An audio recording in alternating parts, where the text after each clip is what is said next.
Welcome, everybody, to the Business Builders Podcast. Helena, what are we talking about on this podcast? Yeah, so this is our very first episode. We're gonna talk about what the podcast is for, what are we gonna bring to this channel, and what we can expect both from there. Yes. So, first, on this first episode, we wanted to take this time to introduce ourselves. Who is John Galan? Who is Helena Wu? And what kind of value we could bring to our viewers. So, first off, Helena, for the Business Builders Podcast, based on the name, it sounds like we're going to be talking about building businesses. What is the vision of this podcast? Yeah, exactly. So we're talking about how to build a business, how to scale it to, a sellable, standing-alone business. We're going to invite guests who are successful business owners. They experience the growth pain, they scale it. We want to learn more about their journey. So to help the audience to learn more about how to scale their business, how to delegate, automate things, and become a successful business owner. That sounds awesome. So, first, let's see. Helena, who is Helena Wu? How did you start in whatever you're in right now? And what has been your journey? Yeah, sure. So my name is Helena Wu. I was born and raised in China. I came here for my master at University of Pennsylvania. Went to business school, worked in business school together with another master program called Behavioral and Decision Sciences because I'm always interested in learning about human psychology, especially in the business world. It's a people business at the end of the day. So after my school, I went to Wall Street actually. My first job at JP Morgan, later on Deutsche Bank, did asset management, wealth management, and investment banking. But I always have a passion for real estate, and I am a big advocate for pursuing personal freedom, financial freedom, and build something that is generational for you and your family. That's how I got started, just by reading Rich Dad Poor Dad, and that's my very first entrepreneurship discovery book. So I got into real estate. My first investment vehicle is wholesale because that's the best way of getting quick cash and replace the W-2 income. So from where I started, which is a one-person show, to now me and Joe are running a full-fledged wholesale operation all over Florida with the 16, 17 people. There's lots of ups and downs, things we learned in this journey about building business, partnerships, which we're going to dive deeper into for the rest of the podcast. But now, yeah, we are in the journey of building it into a national broadcast company for our wholesale business. Amazing. Yeah, well, that John guy sounds pretty cool. Yes, with that John.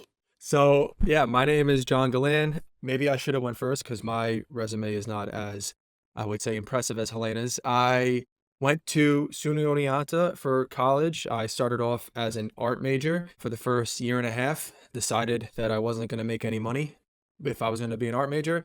And I also didn't like getting judged on people's opinions. So I switched to accounting because it was the first letter of the alphabet in my majors.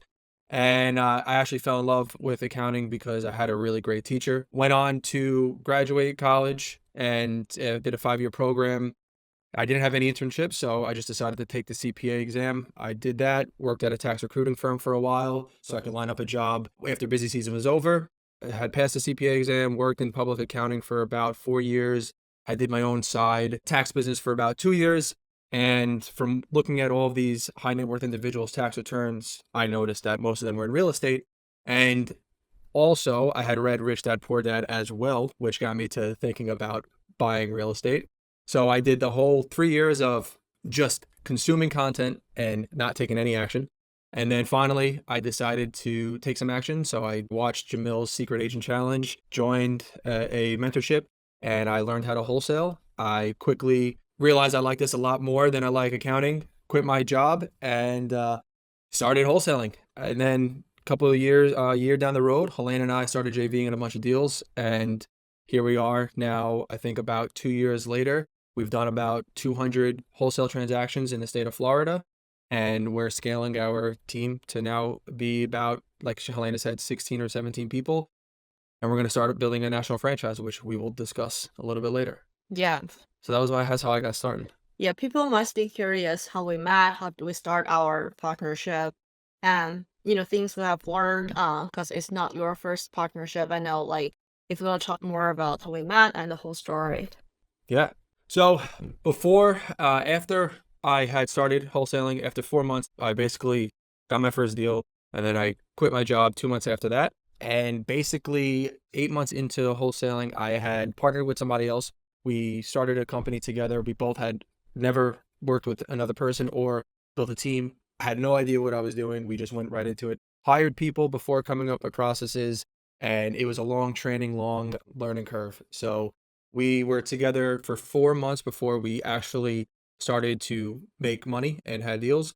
And there was a lot of learning with how to manage people, how to train people, how to fire people, how to effectively communicate expectations for people as well. And then I would say maybe 5 or 6 months into that partnership, Helena was in the same mentorship as me, and she was working the same market, and she started sending me deals, and we started doing deals together for a good 6 months. We were kind of JVing on a lot of deals together, and we liked the way we worked because we were both super fast. I was talking to Helena some points more than I was talking to my business partner on deals, just because we were constantly sending deals to each other and working them through each other.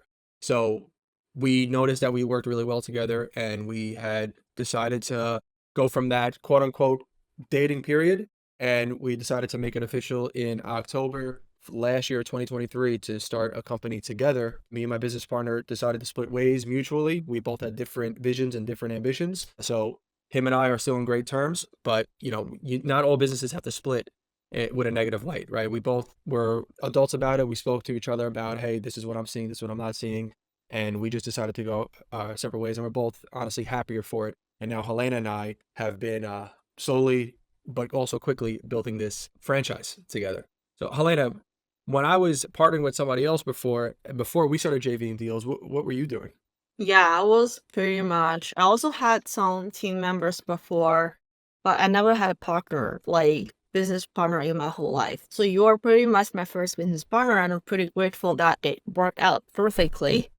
So, definitely lots of lessons learned in our partnership.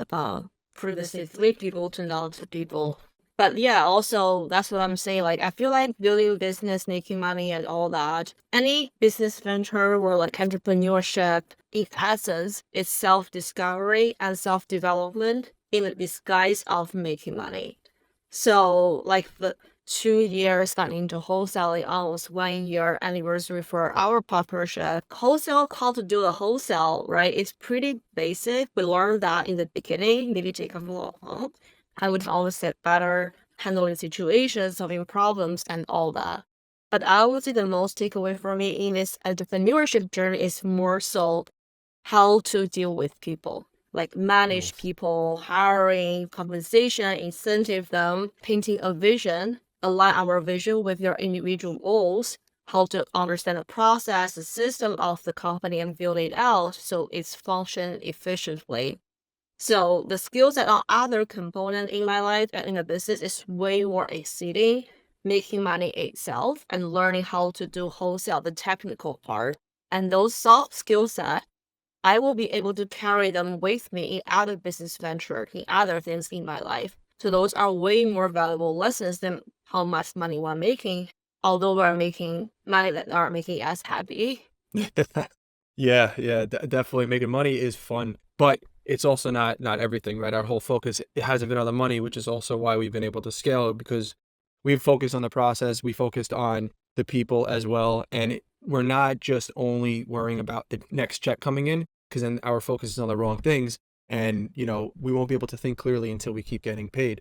So some of the things that, we went through, just like Helena, like you said, wholesaling, like, or when you're building a business, when you learn your specific avenue, like that process technically, it gets easy as you become more of an expert. The hard thing and the thing that I think separates, great businesses from normal businesses, also from business owners from being self-employed is managing people.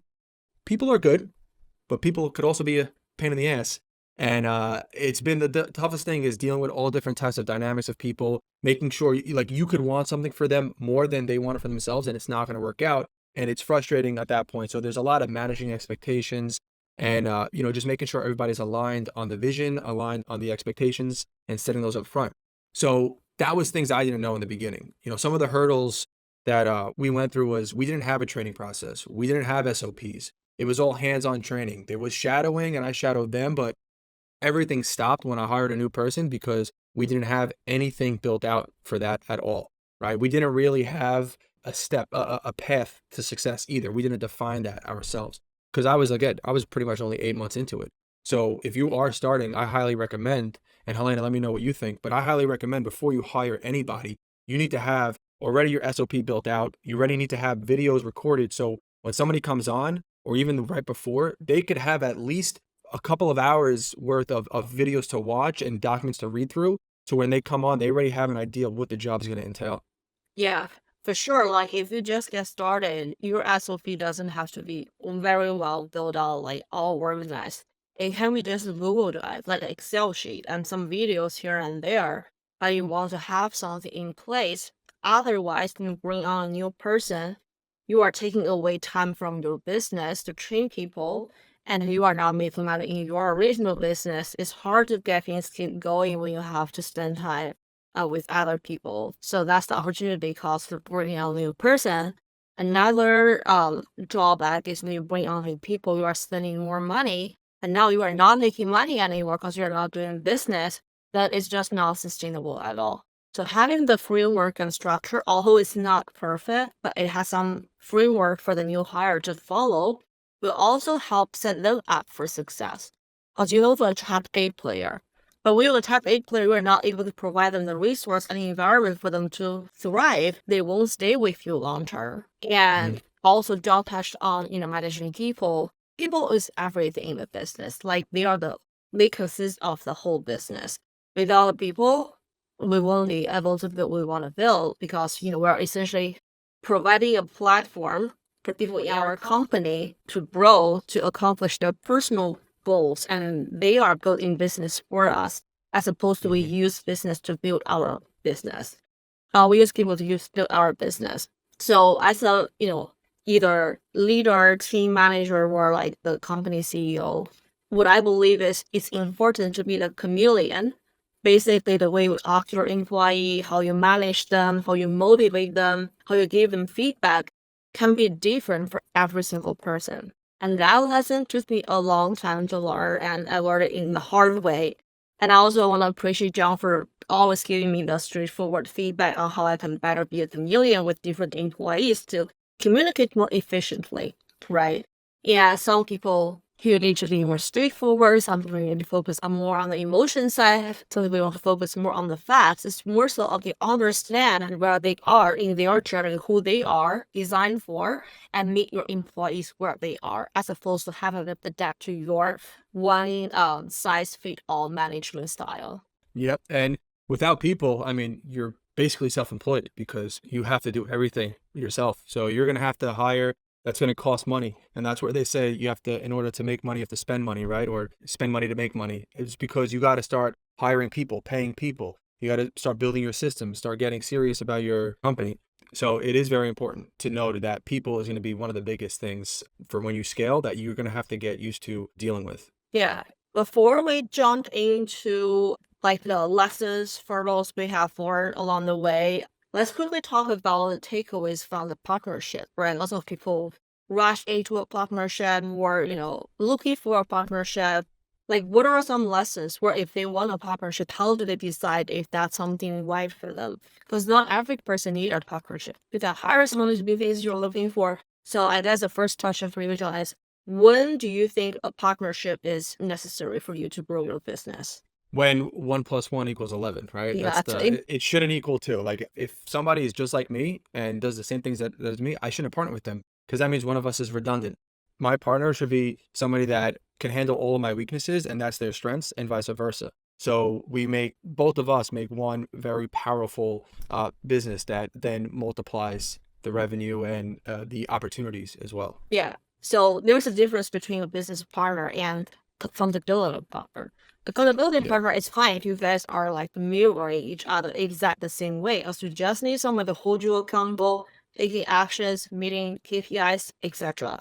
But as business partner, you want to be complementary. And I think that's the thing between me and John. We are sharing a lot of same, like we're on the same wavelength, like on the same brain wavelength. We came to conclusion very easily.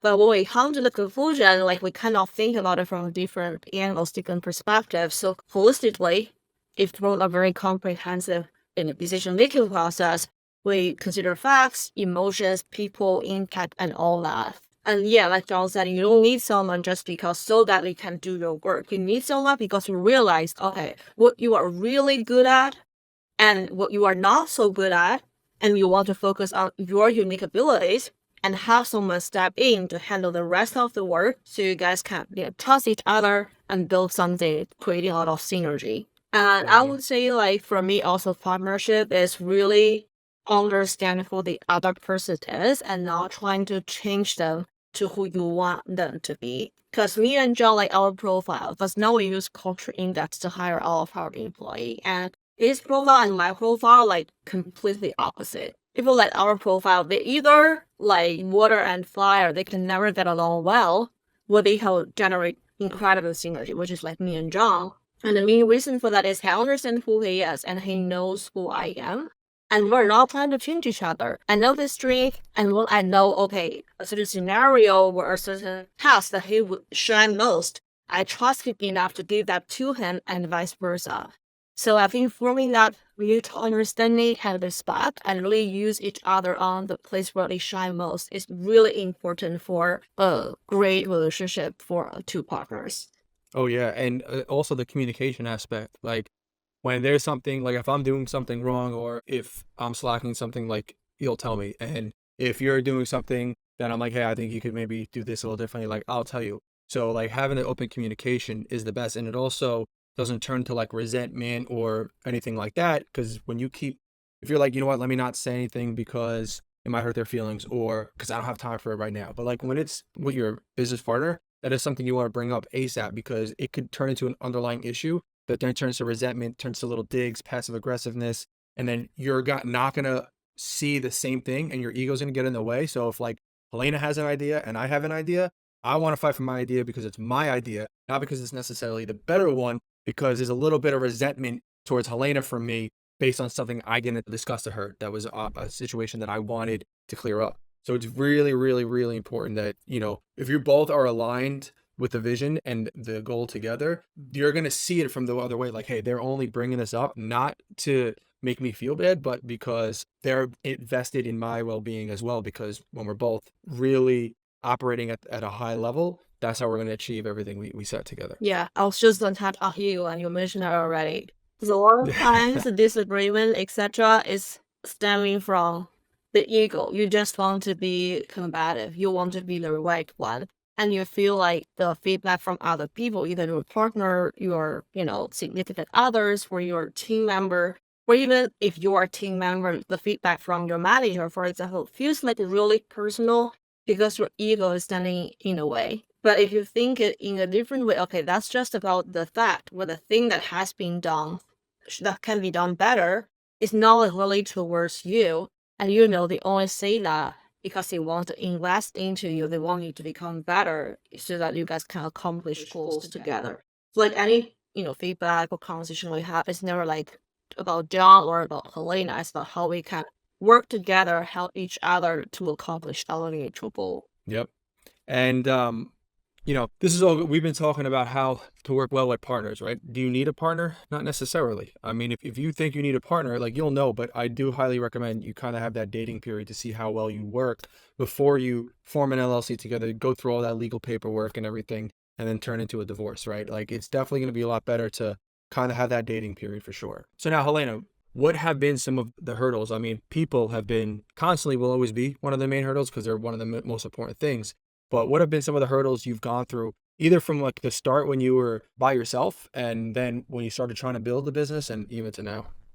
Yeah.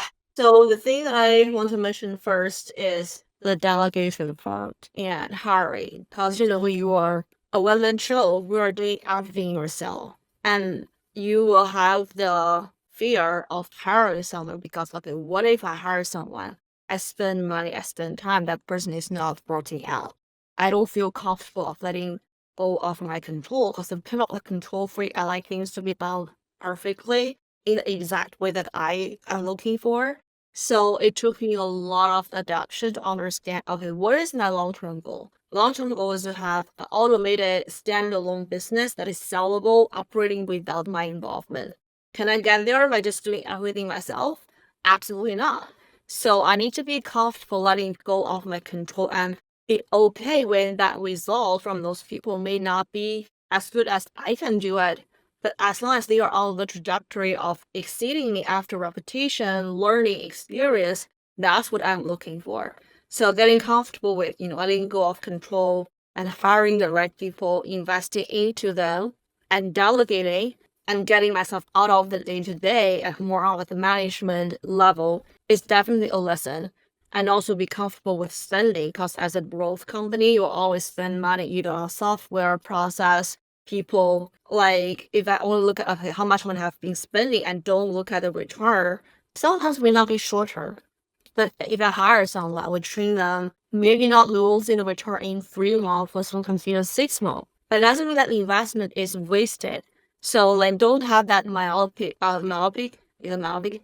Um Myopic. yeah, don't have that myopic view in terms of like, I invest $1 today, I have to receive $2 tomorrow. With a lot of things, good things take time. Slow is fast.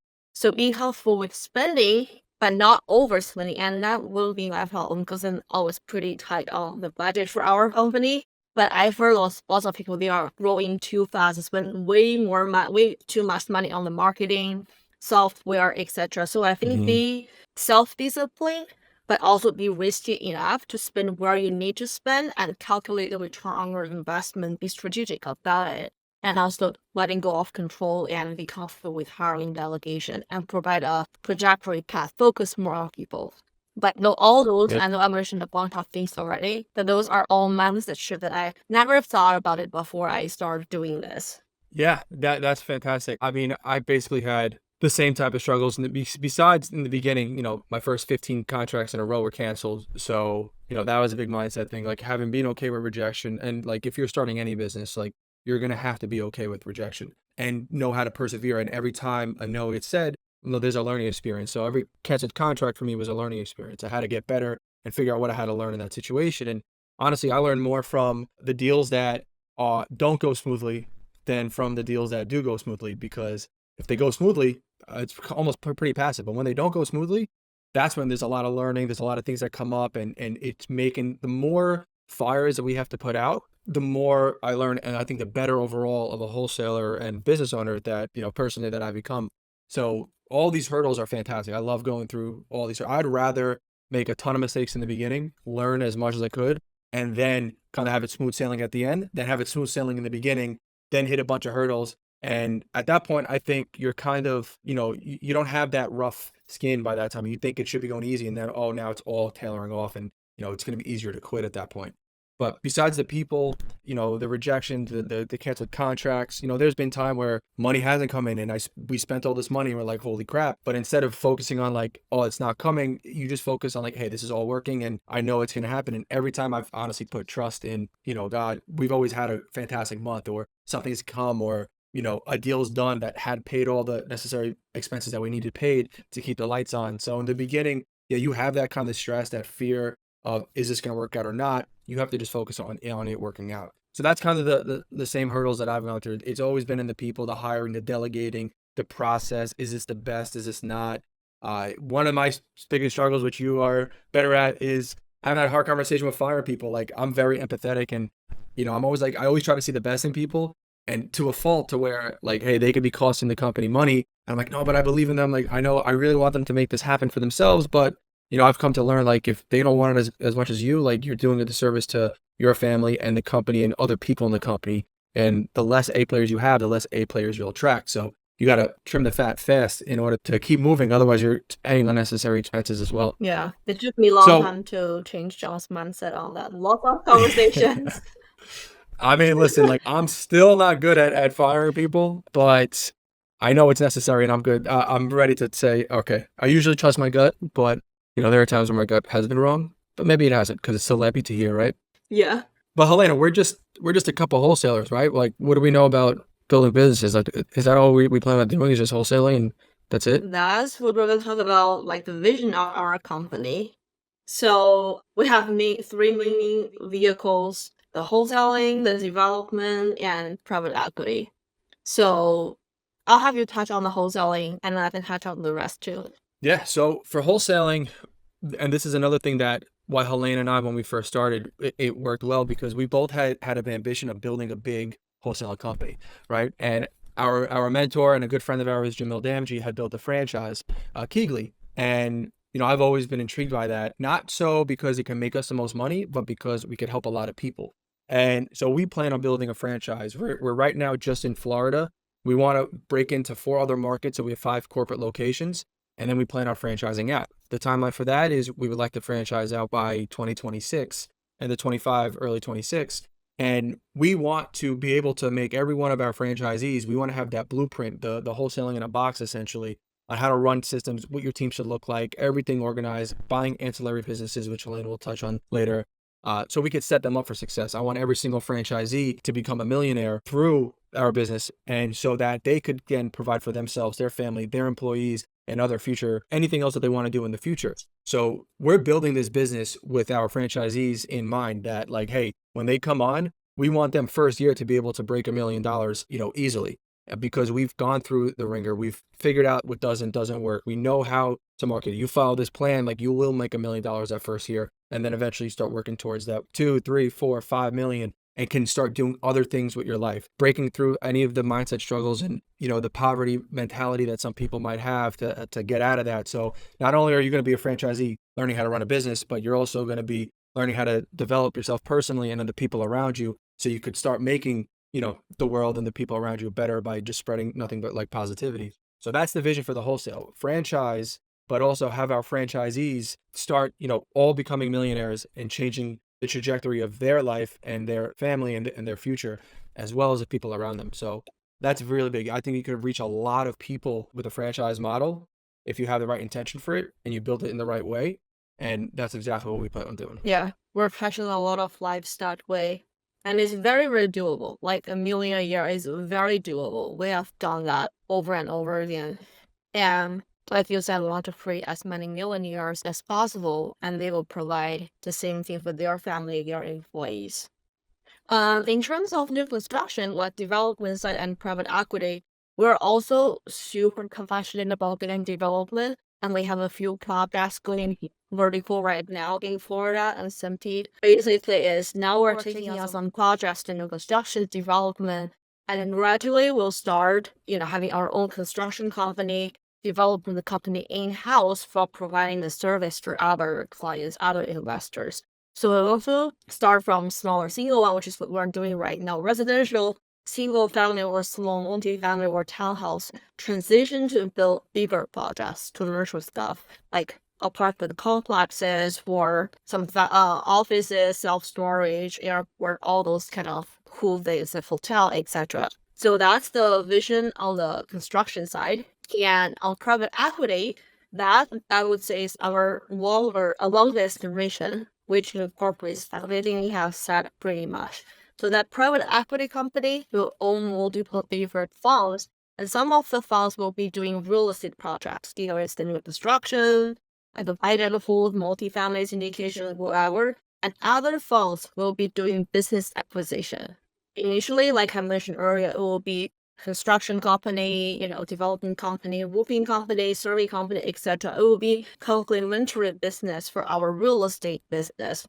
But, as we build our business, we figure out what we are really good at, what kind of problems we're really good at solving. Either it's marketing, sales, financing, operation people. Those are the most common 5 problems the business will into. Then we'll go after other industry problematic business and target the one having the problem that we're really good at solving and then acquire those businesses. So pretty much it will be like M&A and roll-up model with real estate as a heavy pillar falling below that umbrella. So yeah, that is our vision. Again, along the way, we want to help as many people as possible, touch people's life, change their life with them and their family. Yeah. So as you can see, we have a big vision, and a lot of it is going to be like who you're surrounded with, the people that you connect with, not just the education you do. So that's also a reason why we started this podcast is we want to be able to get in close proximity with the people that have done it, with people that have built businesses, that are living the lives that, we want to live as well. So where you could expect some big names in here, you could expect some very ultra wealthy people. Hopefully, some point in the future, we could be doing a podcast in somebody's yacht in Italy. That would be great, or somebody's villa. That's some of the intention for the podcast. So, we want to start bringing in some of the titans of the industry so we can learn what they've done from the beginning, because we all start in the same place. Not everybody has a silver spoon in their mouth and they just inherit, daddy or mommy's company. Some people have to start from the ground up and they really have to build it and go through the trenches. And you'll start seeing some patterns that are common in a lot of and themes that are common in a lot of the stories of our guests. Maybe it's a mindset thing. It could be just the questions that they've asked themselves. It could be the way that they think, or a way that they navigate through their day. So when you're going through and listening through the episodes, pay attention to the patterns. I mean, pattern recognition is one of the biggest things, I think, to be successful.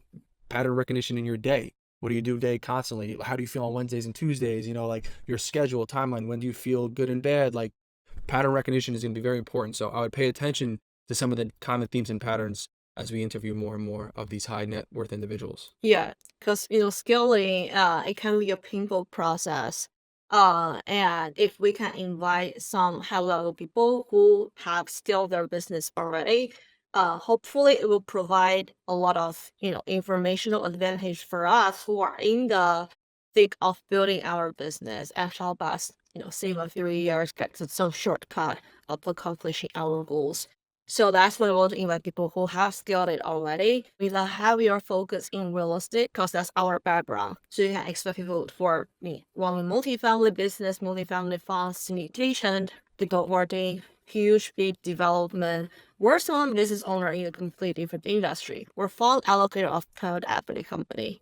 So it's going to be a diverse guest list, a diverse guest background, but the main goal is to, teach all of us how to build business, and everything they share is only for your reference, because you are the person coming up with your own secret sauce. We all have different journey, have different destination. So don't compare yourself with where the other person is in their journey, because that's their journey and you have your own journey. All you want to do here is to bring resources, information for your reference so you can come up with the best one for yourself.